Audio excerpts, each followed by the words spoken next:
ایک قطع سنایا تھا رئیس امروی کا. تو جمادات، نباتات، حیوان، انسان. حیوان میں جبلت ہے، محسوسات بہت ہے، عقل نہیں ہے. انسان میں عقل آ جاتی ہے، وہی حیوان اب انسان کہلائے گا عقل کی بنیاد پہ. عقل آ گئی اس کے اندر. اچھا، عقل آنے کے بعد سے سورج میں یہ ہے کہ اے رسول صلی اللہ علیہ وآلہ وسلم ان سے کہہ دیجئے میں تم جیسا ہی ایک بشر ہوں، بس فرق یہ ہے کہ مجھ پہ وحی آتی ہے، مجھ پہ وحی آتی ہے. تو اب فرق کیا ہوا؟ جمادات، نباتات، حیوان، انسان جس کے بعد عقل ہے، وہی نہیں ہے. اب وہی کے آنے کی وجہ سے انسان میں اور نبی میں فرق ہو جائے گا. وہ والے نبی جن کے اوپر براہ راست وہی یہ الہی کا سلسلہ ہوتا تھا اور وہی آتی تھی، اور ان کو کہہ دو کہ میں تم جیسا ایک بشر ہوں، کھاتا ہوں، پیتا ہوں، چلتا ہوں، پھرتا ہوں، سوتا ہوں، گرمی سردی مجھے بھی لگتی ہے، اولاد مجھے بھی اللہ تعالیٰ نے عطا کی ہے.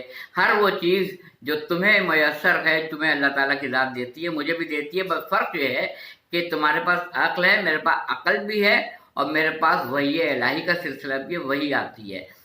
اچھا، آپ نے دیکھا ہوگا کہ بندر جیسی جیسی حرکتیں آپ کریں گے ویسی ویسی حرکتیں بندر ریپیٹ کرتا ہے.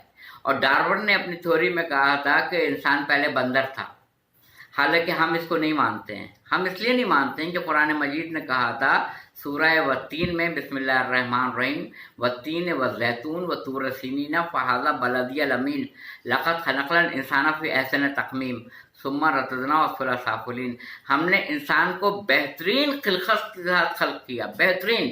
تو جب بہترین خلقت کے ساتھ اللہ تعالیٰ خود کہہ رہا ہے کہ میں نے انسان کو خلق کیا، تو وہ بندر نہیں ہو سکتا. تو ہم یہاں پہ ڈارون کی تھیوری کو ریجیکٹ کرتے ہیں کہ انسان پہلے بندر تھا.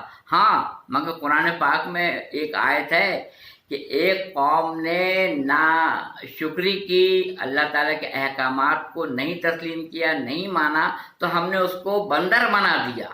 یہ آیت ہے قرآن میں. ایک قوم ایسی بھی ہے جس کو بندر بنایا اللہ تعالیٰ نے.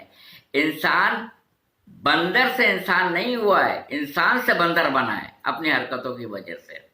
یہ قرآن میں ہے. تو آپ جو حرکتیں کریں گے، بندر آپ کو دیکھ کے آپ کیلا کھا رہے ہوں گے، بندر بھی کھا رہا ہوگا. آپ یوں اپنے ہاتھ کو کھجائیں گے، بندر بھی کرنا شروع کر دے گا. بندر کے پاس بھی ویسے ہی 2 ہاتھ ہے، ویسے ہی 2 پیر ہیں، ویسے ہی کان ہے، ویسے ہی آنکھیں، سب کچھ ہے.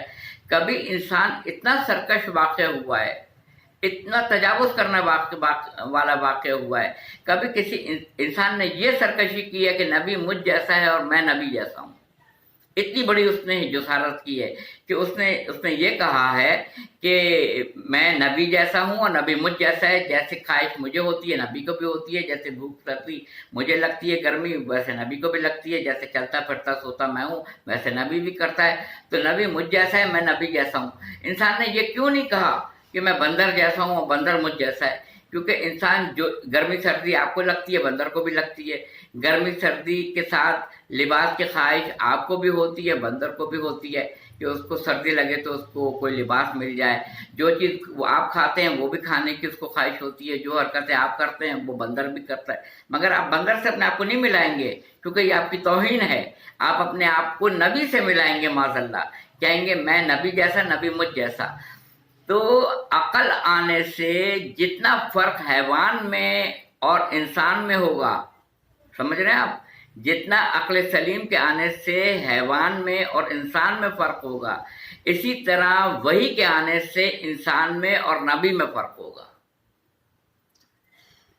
جتنا فرق حیوان میں، جانور میں اور انسان میں عقل کے آنے سے ہوگا، اتنا ہی فرق وہی یہ الہی کے آنے سے انسان میں اور نبی میں ہوگا. تو یہ فرق سمجھ لیا جائے، جمادات، نباتات، حیوان، انسان، نبی. تو انسان نے یہ جسارت کی کہ نبی مجھ جیسا اور میں نبی جیسا. ہرگز نہیں، ہرگز نہیں. نبی پہ وحی آتی تھی، آپ پہ وحی نہیں آتی ہے. آپ کو عقل سلیم ضرور ملی ہے مگر آپ کے پاس وحی الہی کا سلسلہ نہیں ہے۔ وآخر دعوانا الحمدللہ رب العالمین۔ میں چاہتا ہوں آخری میں اپنے سننے والوں کو کہ وہ کمنٹس ضرور دیا کریں اور مجھے بتایا کریں کہ اگر اس میں کوئی کمزوری رہ گئی ہے تو اس پہ مجھے نشاندہی کیا کریں، اگر اس میں اور اصلاح کی ضرورت ہے تو میری رہنمائی فرمائیں۔ میں یہ پہلا تجربہ ہے جب سے ہم لوگ آئسولیشن میں آئے ہیں، 5واں مہینہ شروع ہو گیا، مارچ اپریل مئی جون ختم ہوا، جولائی کی 5-6 تاریخ 5واں مہینہ شروع ہو گیا کہ آئسولیشن میں ہے۔ ہمارا حرکت میں برکت سنا تھا، اب جب آپ آئسولیشن میں ہیں، آپ کا کوئی کام نہیں ہے تو اب آپ یہی کام کر رہے ہیں اسی کے اوپر، تو مجھے فیڈ بیک ضرور دیجیے گا، بتائیے گا ضرور کہ کہاں تک میں اس کاوش میں کامیاب ہوا ہوں اور کہاں تک اس میں اصلاح کی گنجائش ہے۔ کمنٹس کے کالم میں کمنٹ ضرور دیا کرے۔ بہت شکریہ، جزاک اللہ۔